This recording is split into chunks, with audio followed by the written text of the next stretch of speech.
The Basement Tenant, a novel, written by L.Z. Sinclaire, narrated by L.Z. Sinclaire.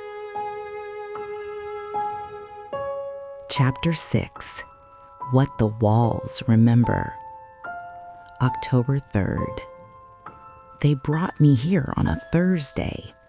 I know this because I had been to the senior center that morning for my blood pressure check, and the nurse, Gloria, said, "See you next Thursday, Mrs. Osai." And I said, "Yes, next Thursday," as if next Thursday were a certainty. I have learned since then that very few things are certain. The walls are certain. The cold is certain. The dark, when the lantern battery dies, is very certain. The room is small. I have measured it with my feet. 8 steps from the cot to the far wall, 6 steps from the door to the opposite side. When I was a girl in Kumasi, my mother's kitchen was this size, and it held 6 of us at mealtimes and felt like the whole world. This room holds only me and feels like nothing. There is a cot. There is a blanket, thin, the kind they give you at hospitals, the kind that is meant to cover you without warming you, a gesture to warrant comfort rather than comfort itself. There are bottles of water delivered in cases of 12. There is a bucket that I will not describe. There is a battery-powered lantern. There is this notebook, which the man gave me on the 3rd day when I asked for something to write with, and he looked at me as if writing were a request he had not anticipated, as if the people he put in rooms did not write. The man does not tell me his name. He is young. He is polite in the way that young men are polite when they have been told to be polite by someone older, the politeness of instruction, not of feeling. He brings the water, he brings food, sandwiches, sometimes soup in a thermos, once a container of jollof rice that startled me because it was good, because someone had cooked it with care, and the thought of care existing somewhere in the chain between that kitchen and this room was more disorienting than the room itself. He calls me ma'am. He says this is temporary. He says I will go home.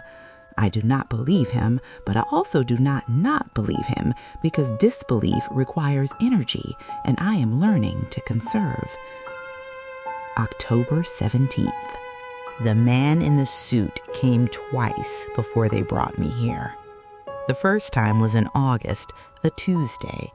He knocked on the front door of my house on Prairie Avenue, the house I have owned for 31 years, the house Kwame and I bought in 1993 with money we saved for 7 years, working jobs that did not care about our degrees from the University of Ghana, jobs that understood only that we were African and willing and strong. Kwame painted houses. I cleaned them. We saved. We bought the house. Kwame died in it, in the bedroom on the 2nd floor in 2018. The house holds his death the way it holds his life, gently in the walls, in the creak of the 3rd step he always meant to fix. The man in the suit was tall, he was black, well-dressed, and he smiled with the confidence of a man who had been taught that his smile was a tool. He gave me his card. He said he represented a development company. He said the neighborhood was changing. He said property values were rising, and this was an opportunity. He said I should sell while the market was favorable. I said no. He seemed surprised, not offended, surprised, the way you are surprised when a small thing resists a large force. He said he understood. He said to think about it. He left. The second time was September. He brought papers.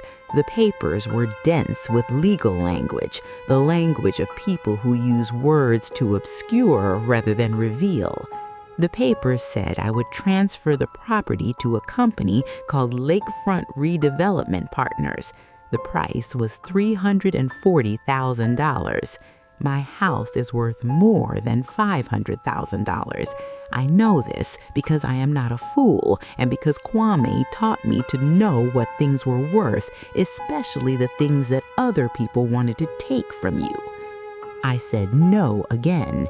He smiled again, but the smile had changed. It was the same shape, but a different temperature, the way water can be the same water and still burn. He said I would change my mind. October 24. I have been here 3 weeks. I hear the house above me. It is a different house from mine, larger, older, the bones of it creaking in the October cold with the specific complaint of a building that has survived more weather than it was built for. I hear footsteps. A woman, I think, based on the weight of the step. Lighter than a man's, quicker, with the arrhythmic pattern of someone who moves through rooms without purpose, who walks because stillness is worse. She walks at night. She walks during the day. She is above me, and she does not know I am here. I have thought about making noise, about screaming, pounding the walls, doing the things you see in films where the captive alerts the world to her presence. But the man said the first day in that polite young voice, "If you make noise, we will move you somewhere that does not have a house above it." He did not say this as a threat. He said it as information, the way a flight attendant says the exits are here and here. Matter of fact, architectural. So I am quiet. I am quiet in the way my mother was quiet when my father's temper rose. Not submissive, but strategic. The quiet of a woman conserving herself for the moment when noise will matter. I am waiting for that moment. It has not come, but I have begun to sing. Softly, not for rescue, for survival. I sing the songs my mother sang in Kumasi when the house was dark and the power had gone out again and the night was a thing you had to fill with your own light. I sing Ya Mponsa and Obra and the hymns from Wesley Methodist Church where my mother took us on Sundays and the choir sang with a force that made the wooden pews vibrate. I sing because the silence is worse than the singing. I sing because my voice is the only proof I have that I am still here. I sing because somewhere above me a woman is walking in the dark, and I want her to know she is not alone, and I want her to know that I am not either, even though we are both in our separate ways exactly that. I think about Akosia, my niece in Accra. She calls every Sunday, has called every Sunday since her mother died in 2002, and the calls are the thread that connects me to Ghana, to the family I left when I came to this country, to the girl I was before I became this woman in this room. Akosia will have called by now. She will have called and the phone will have rung in my kitchen on Prairie Avenue on the counter beside the toaster. She will have called again and again, and then she will have called the senior center and the church and anyone's number I gave her, and she will have heard what everyone says. We haven't seen her. We don't know. She will be afraid. She will be sitting in her apartment in Accra, the one with the blue curtains and the balcony where she grows herbs, and she will be afraid in the way that only distance makes you afraid, the fear of not knowing, compounded by the inability to look. She cannot come to Chicago. She cannot knock on my door. She can only call into a silence that grows louder with every unanswered ring. I am sorry, Akosia.